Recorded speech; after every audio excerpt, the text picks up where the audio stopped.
T-minus 90 seconds and counting. All systems are go. We're about 90 seconds from the launch of Space Shuttle Discovery.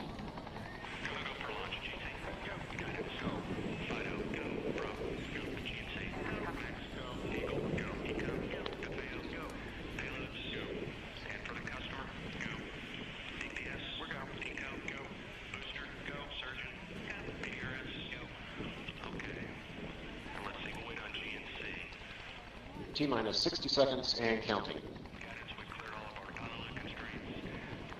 We are transferring to orbiter internal power at this time. Discovery is now running off its 3 onboard fuel cells. Coming up on a go for auto sequence start.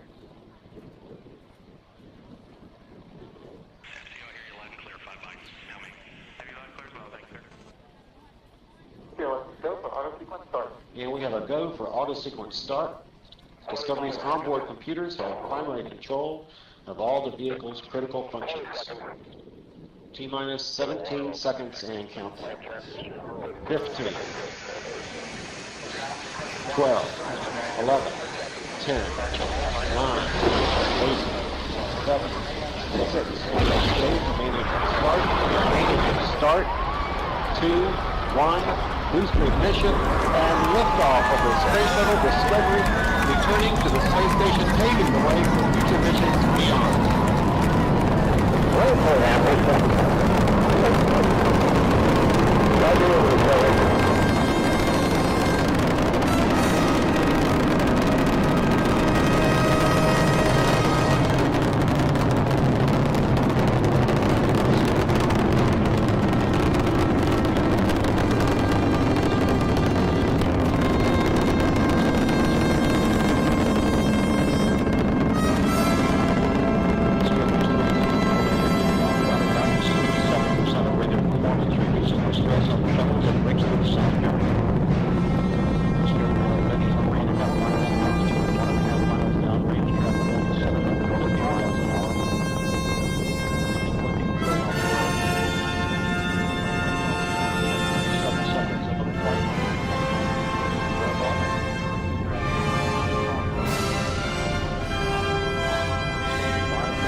Discovery's onboard computers commanding the main engine nozzles to swivel, aiming the shuttle for its precise target in space for main engine cutoff. You have a good forward leg now and okay, you sound good.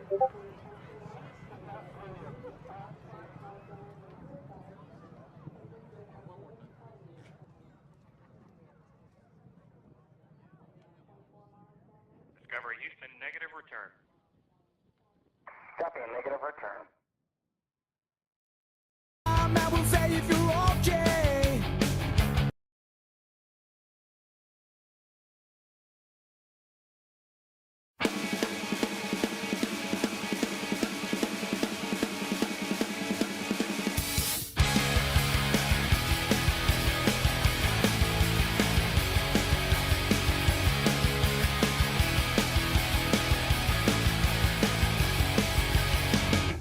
Tell us where you're from, what you want to become. I will say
getting cold, you're needing a shoulder. Puff out your chest and be a little bolder. All we do is we buy and hold. There will be shills who wanna steal your thrills. There will be friends who hold till the end. There will be doubt, fear and cloud, but it's all in your head. Those hedgies are dead. Panic and fear really are near, but it's not ours to own. We have shown that all we do is buy and hold. Oh, there will be shills who wanna steal your thrills, and there will be friends who hold till the end, and there will be doubt, fear and cloud, but it's all in your head. Those hedgies are dead. So when the night's getting colder and you're needing that shoulder, these apes got your back. We got each other. All we do is we buy and hold.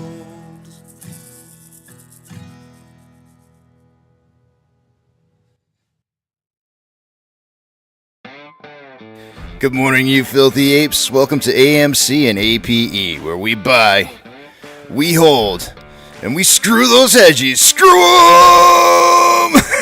That's right. That's where we like to fling poo and eat crowns for breakfast. Rock strong. Guys, I woke up this morning like I do every morning, and I go, my goodness, today's going to be an easy title for me. I'm just going to put in there, Fed expected to raise interest rates today. I was like, that's going to be an easy title.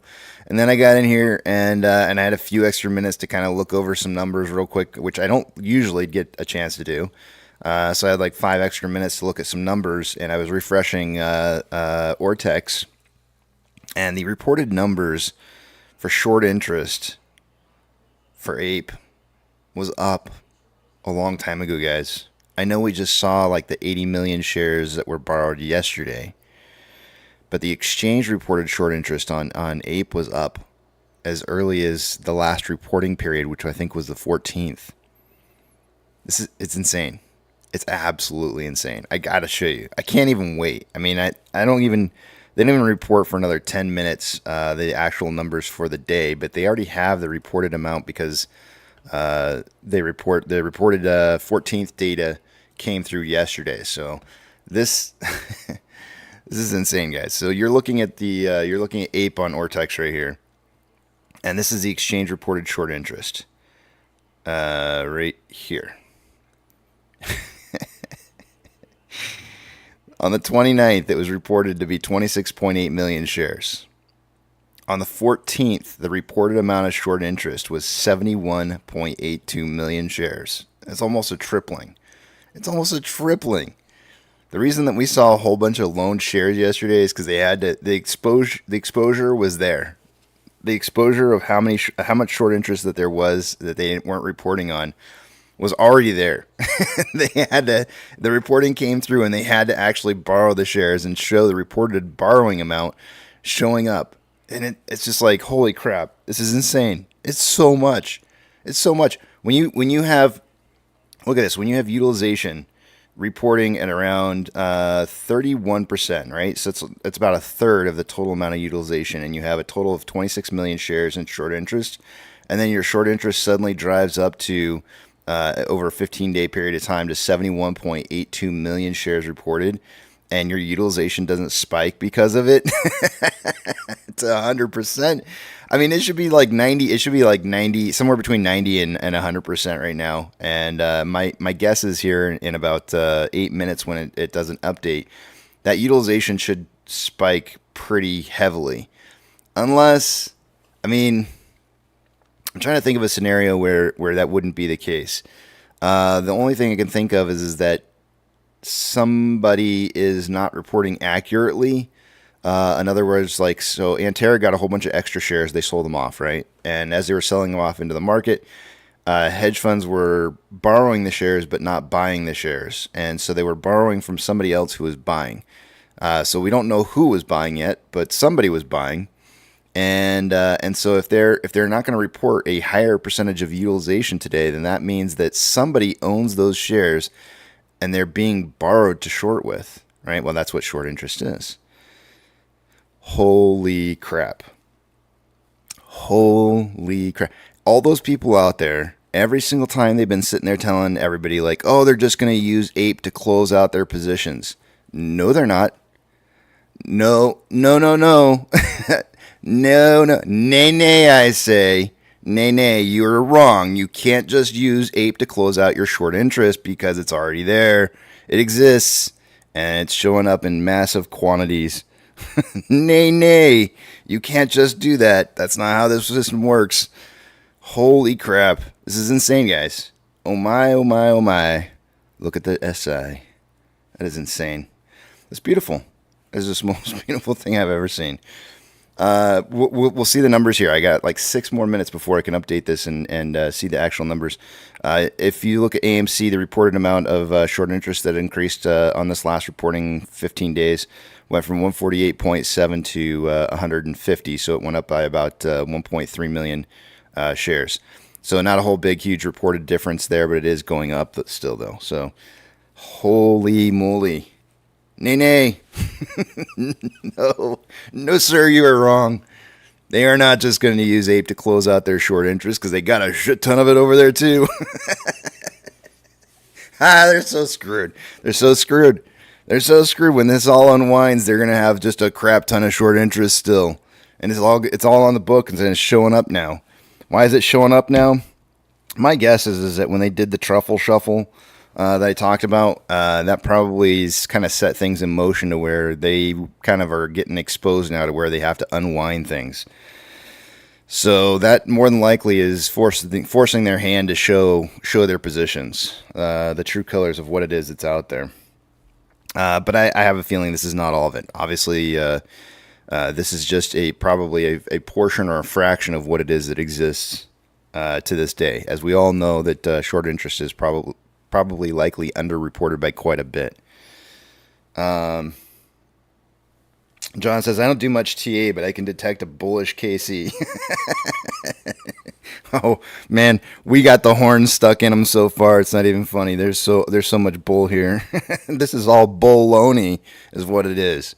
And so when I say that they've got their hands stuck up to their shoulder in the cookie jar and they might be able to pull out elbow deep, it's not even looking like they can get that far.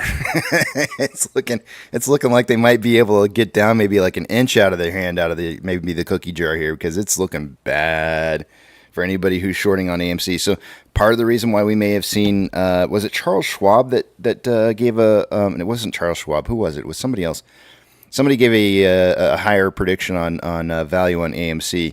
I'm sure what's our short score on Ape, by the way? Before update this morning. Oh, it doesn't have one. That's right. It doesn't have one. Wait, I doubt it's going to have a short score today, even after the new reported amount of huge amounts of short interest here. Wait, I can't wait. It's like you guys thought Monday morning would have been Christmas for me. Right now it's Christmas for me. Monday morning I had tempered expectations. I knew it was going to come back down, and I knew there was going to be a whole big nothing burger out of that. But this right here. This is exposure to everybody. Goldman Sachs, thank you very much. Elegantly. Oh, wait. English Jim said it first, though. Oh, no, wait. DM said it first. Point for DM. Yeah, it was Goldman Sachs. Thank you. Let me erase my points from yesterday. By the way, the song this morning... Actually, hold on 1 second here. Let me just check, make sure I got the points written down. Yeah, I did. Okay.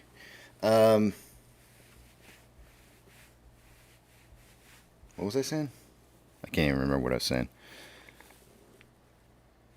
DM, I'm giving you a point for the day. I don't recognize the name. I think you've been in here a couple times, maybe.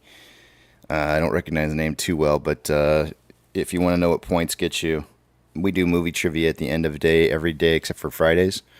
And the movie trivia winner for each week gets their name put into the title as the movie trivia winner for the week. So, yeah. Be there or be square. Oh, yeah. Merry Christmas. That's what it was. That's what I say. Monday. Thank you very much, Tom. Monday was probably the day where a lot of you guys were expecting to wake up and have Christmas early. And today, I'm waking up right now and looking at these numbers and going like, this is Christmas for me. This is the part that I like seeing. I'm a numbers kind of guy, and when I see these numbers like this tells me that everybody sees these numbers, right? It's not just us. We're not just seeing these numbers. Everybody's seeing these numbers, and this is why you got Goldman Sachs coming out going like, this is probably a buy signal. It's got a lot of short interest out here, and the company's starting to do well. They're about ready to raise a bunch of capital. This could get ugly real quick. Oh, man. Thorbladed had his birthday yesterday. He was the one that recommended the song for the day today. So if you want to thank him for that song request, he wanted that one, or the other choice he had was Born to Be Wild. But I think I may have played that once before, and I just wasn't ready for that one just yet.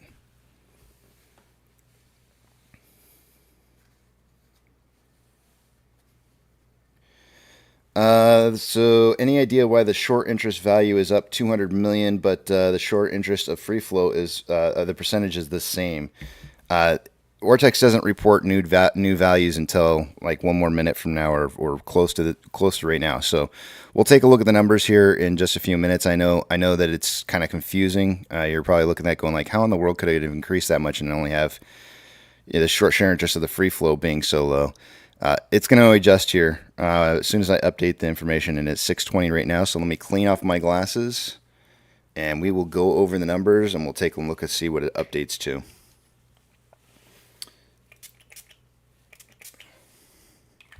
Give me just a minute here. I'm going to take you guys over to the other page here, and I'm not going to be able to see what it is you guys are saying, so hold those personal thoughts, comments, questions, or concerns until you see the big tramp back up on the screen again, or else I won't be able to see it. So just hold that. Hold on to that. Hold on to those thoughts and comments for me.